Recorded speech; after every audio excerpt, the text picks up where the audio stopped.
John Mellencamp gained stardom and acclaim in the 1980s. A lifelong resident of the town of Seymour, Indiana, his songs of blue-collar youth and small-town life made him rock music's poet of the American heartland. Between 1982 and 1987, Mellencamp cut 4 albums and went multi-platinum, each of which generated at least 2 top 10 singles. His 14th release, Mr. Happy-Go-Lucky, is due out this August, and I am pleased at long last to have him on this broadcast. Welcome. Thank you very much. It is good to have you here. I mean, you're somebody that we've wanted to have on the program, so thanks for coming. Well, thanks. Tell me about this song, and is it all connected to that heart attack you had in '94? Some sense of what you're singing and saying?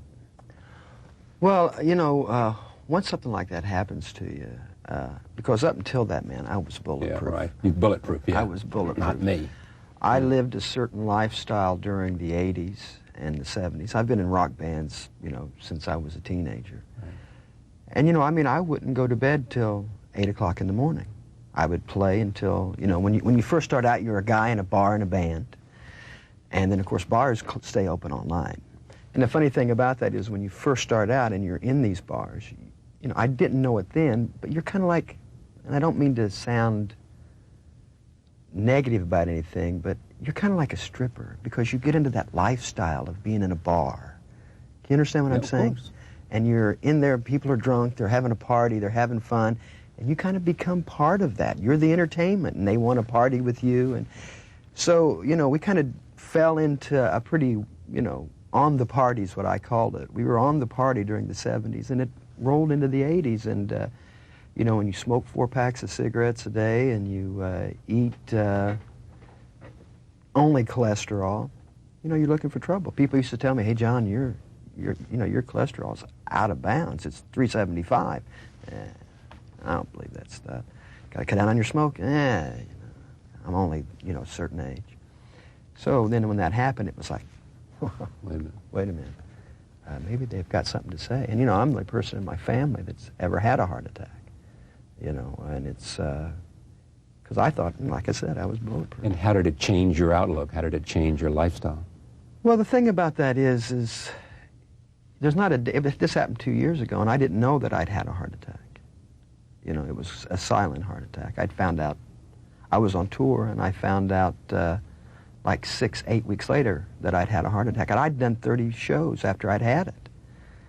And there's not a day that doesn't go by that you don't think about it. You've got to change your diet. You've got to change everything. And you've done that? I've done everything except the most important thing. What's that? Stop smoking. Why don't you stop smoking? I guess I'm too big a coward to stop smoking. I control everything in my life, but these things, this nicotine thing has got a hold on me. I don't smoke 80 cigarettes anymore. On a good day, I'll smoke 2 cigarettes. On a bad day, I'll smoke a half a pack. I'm not making excuses for myself. But cigarettes, I've been smoking since I was 14. It amazes me, only because I can imagine the conversation between you and your doctor. Yeah, well, imagine that. And you listen to him and say, "I know, I understand, but..." No, it's even more than that. I'm going to stop. I'm going to stop. I've quit 100,000 times, you know, but I haven't stopped. See, and that's the whole thing. And these tobacco guys getting on television saying, "Oh, no. It's not addictive." Come on. You know, I don't know how those guys could even look at themselves in the mirror after saying that, because any smoker knows. Yeah. Any smoker knows. You know, they're distributing nicotine to us, nicotine addicts. Sean Penn was on the program and couldn't go through the program without smoking. Told me. Came in and started smoking. Well, you know what? I could probably smoke myself. Because, you know, nicotine goes through your system, and it takes like 15, once you take a cigarette and you smoke it, it takes 15 minutes for the nicotine to go through your system. Yeah. And what happens when you start smoking is that here you are in a comfort level. Right. You don't smoke. No. This is your comfort level. Nicotine takes you away from the comfort level. So you're behind the 8 ball. So you smoke the cigarette, it takes me up to where you are now. Oh, see. So the smoker gives the cigarette credit for making him feel comfortable. But the reality is, it's the cigarette that took him away from the comfort level that makes you feel like, oh, I need a cigarette. It's a very unsettling feeling to think, oh, I need a cigarette. And a non-smoker doesn't understand that. I asked earlier, was this connected to this? I mean, this song and what you chose here to put in this album? Anyway, connected with some sense of what you might have went through as a result I of don't all think that? I don't think that you can. You know, I didn't consciously sit there and try to dwell on anything like that. But, you know, it's a life experience. Yeah. And that's what you draw on. Yeah, and when you write, you know, you write from, that's all I know to write from, is life experience. Tell me about the album. Well, it's quite a bit different record for us in the fact that we're using all kind of different tools to create with. For the last 20 years, I've been making records with drums, guitars, bass. And this time we're actually using computers and drum machines and loops and programs and samples and things that traditionally are found in rap and dance. And we tried to bring that sound into a rock format. So, you know, I think that we succeeded because it's a very interesting sounding record, but at the same time it doesn't sound like a dance record. It doesn't sound like a rap record. We're just using part of those elements in the rhythm. Did Madonna introduce you to Junior Vasquez? Not directly, but I was talking to her. Boy, that story got out, didn't it? Yeah. I was just talking to her at a music business function one night, and we started. I asked her about her records and dance and how she did it and blah blah, and she said that Junior Vasquez was the guy she was working with. So when I was interested in adding more rhythm, I talked to Junior and he did a couple mixes on songs that I'd already completed. And it wasn't quite right, but that's where the idea came, that I wanted to try to marry the two sounds together, because I think it's important that, you know, being able to make records for a long time like I've been able to, I'm very fortunate in that fact, it also creates its own set of problems. You just, you know, I just can't go in and make the same damn record over and over and over again. It bores the hell out of me. Does it seem like 14 albums? Yeah, sometimes. Sometimes it seems like 28. Yeah, sometimes it seems like a lot more. That's right. There is this guy who's in the music video. What's his name? Matthew McConaughey. Right. Yeah. Take a look at Key West Intermezzo. Here it is. You mentioned the fact this guy loves, and you didn't say this to me, I read this somewhere else, but you confirmed it, loves you. I mean, this guy wore a Mellencamp T-shirt. Yeah, Matthew he was a big fan. We just went on vacation together, and I met him, and you know, it's hard. You know, when a guy likes you as much as this guy liked me, you can't help but to like him back. Yeah, exactly. You know, I just love the guy. One of the tenets of how people I like are those who like me a lot. Yes, and you know, this kid liked me so much that we took him on vacation with us down to South Carolina, and I just love the guy now. Yeah. You know, and he's quite a bit younger than me, but he told me, he said, you know, man, ever since I was such and such age, you know, you were the excuse my language, you were. Yeah. Is Indiana home? I mean, do you actually spend any time there? Oh, I live there. You stay there on the farm? Yeah, I live there. Well, I don't actually live on a farm, but I do live in the country. Yeah. And I live there as much as I possibly can. Yeah, you gave $1.5 million, didn't you, for an athletic facility at the University of Indiana? Well, I gave some money, yeah, to have Bobby Knight out or something? No, this was for the football and track. Indiana University was one of the only schools in the Big Ten that didn't have an indoor facility.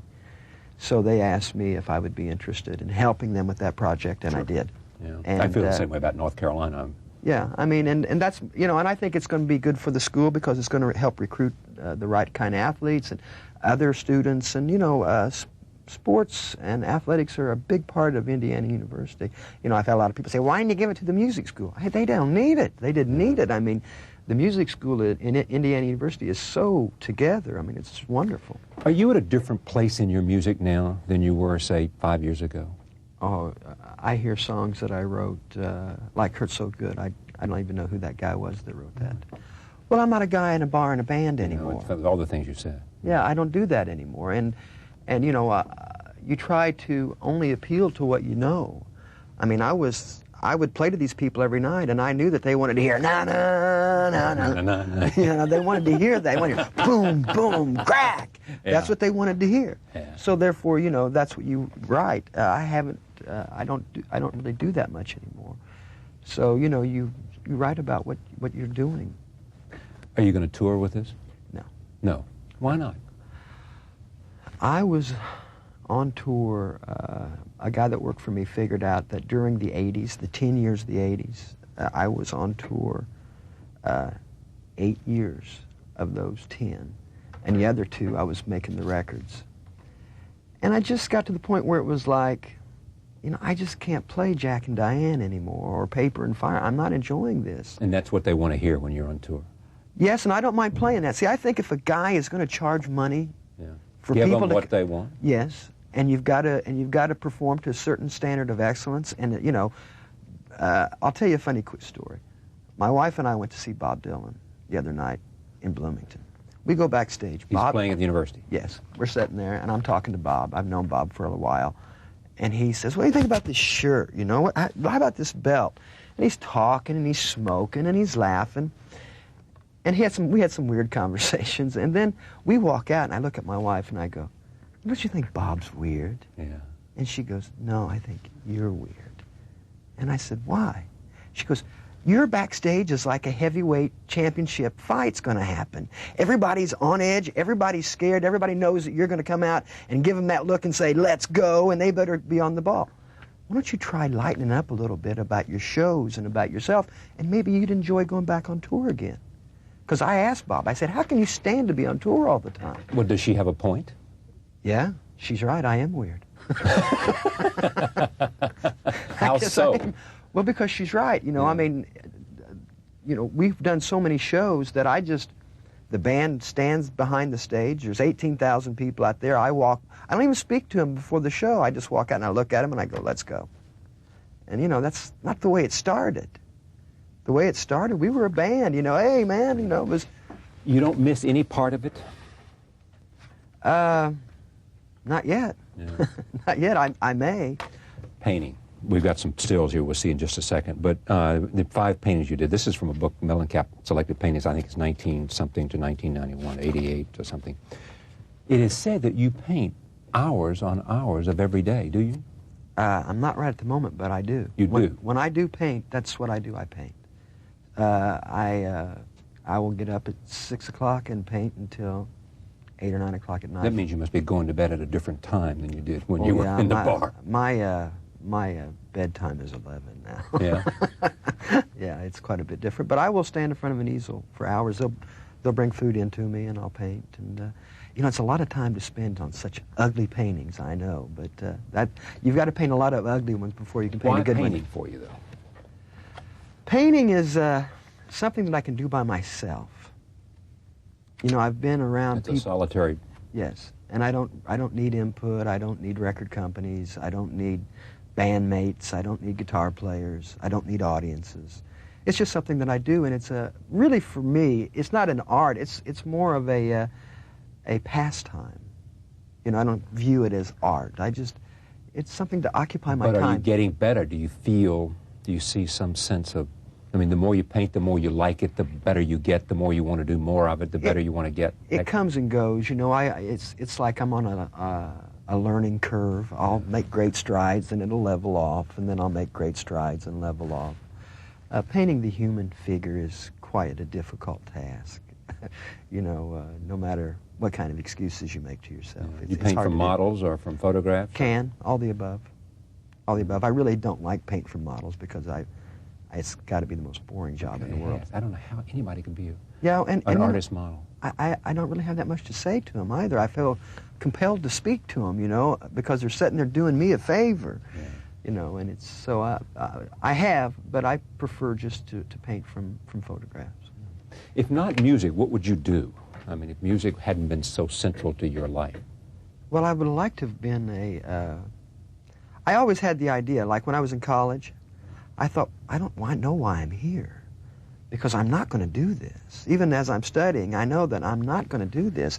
I'm going to go somewhere where there's beach tar, and I'm going to be a beach bum. I'm going to hang out. That's what I would do if I could. I mean, I admire these guys to death. I go to a vacation spot, and I'll see some guy every year. He's sitting at the tiki hut right now as you and I are working, and he's having a fuzzy navel, right? Yes, he is. And he's going to have it, and he's going to laugh like Yeah, you just right. laughed 100 more times a day than we are. And he's going to meet people, Yeah. and he's going to talk. I wrote a song on my new record about a guy like that. I called him Big Jim Picado. He don't work, and he don't want to. He don't want to, you know? And I always thought that was going to be me. Yeah. But I just didn't make it. Isn't that terrible? I just didn't make it. I just didn't make being a beach bum. But you can see the advantage you have now is you could do that even on a. No, it's different, you know. I mean, there's a You mean certain you become organic... too serious about. No, there's just an organic thing, you know. The guy just evolved into that. It would be like me going, you and I, hey, let's go stay in the hotel that Jim Morrison stayed in. Right. It would be silly for us to do that because we know tomorrow we're going to get up and leave, and you're going to come back to your job, and I'm going to do mine. So that's, you know, it's kind of like being Jack Kerouac with a gold card in your pocket. It just doesn't work, you know. What do you think of the Springsteen comparison? Quite honestly, I think that they're silly. That all started, you know, in the, like 75. See, that's one of the successes of my career, is that when I started, I sucked. I was the worst songwriter, worst singer, in the worst band. And to be able to have a career that has lasted 20 years and be that far behind an 8-ball. I remember the first review in Rolling Stone, I think I got no stars. And they said, this guy is phony, this guy's this. I mean, terrible things to the reviews I get today. I just read an article that named the 2 biggest bands to go from critics' goats to critics' darling, myself and Led Zeppelin. Yeah. So that, you know, to me, that's an accomplishment. Because, you know, a lot of guys have made a lot better records to start off with, and their careers are already over. Here I am, 20 years later, on my 14th album, You know and who still I going. could never understand was Chris Christopherson. You know, he had that couple of years that were just sensational. He wrote all that great stuff. Mm-hmm. And then... Well, I know Chris, and I've always enjoyed being around him because he's at Farm Aid. Yeah, I know. And I He always... and Willie are close, aren't they? Oh, yeah, they're big buddies. Right. Big buddies. They always play and sing together. And I think a lot of, you know, the reason that I think Chris is doing exactly what he wants to do. I assume he is. But I mean, and it's not for me to judge what he ought to be doing. And I don't really know him at all. I think I've met him, but don't know him. It is just that I remember when I grew up in North Carolina, similar to you growing up in Indiana. And I'm about 10 years older than you are. And I just remember thinking, wow, Christopherson, when I first heard him, all those songs that he wrote, and his story. And I knew James Taylor and grew up with James Taylor, and his family were friends of mine. And I thought, wow, you know, this guy's going to knock him dead forever. And he's had an interesting life and an interesting career, and people are still wanting him. I mean, John Sayles has him in his most recent film, Lone Star. So he's obviously chosen the life that he wants. But it was that first album was so damn good, you know, the first couple albums. Well, I think you're probably right. I think he's doing exactly what he wants to do. And so are you. Pretty much. That's one of the lucky things about me. What would you do different? I mean, anything? Well, you know, there's times that you would change the whole damn thing. Really? Oh, yeah, you know, everything. See, I've never planned nothing in my life. Yeah. And when I did, it never worked out the way I planned. So, you know, part of my new rehabilitation is not to try to live so far ahead or live so far behind. You know, during the 80s, I just couldn't, I never really appreciated all the good things that were happening to me. But now, see, I realize that into the next century, people are going to be dancing and throwing Frisbees to my songs. Is that there? And that, to me, I mean, how much better can it get than that, man? I mean, that's as good as it gets. That's as good as it can get for a guy like me, to know that people are still going to be listening to Hurt So Good and Jack and Diane and those songs. During one period of your career, from 1982 to 1987, you came out with 4 records, American Fool, Scarecrow, and The Lonesome Jubilee, and each generated at least 2 top 10 singles. Good record company president. That's what it was. Mr. Happy-Go-Lucky, as John Mellencamp's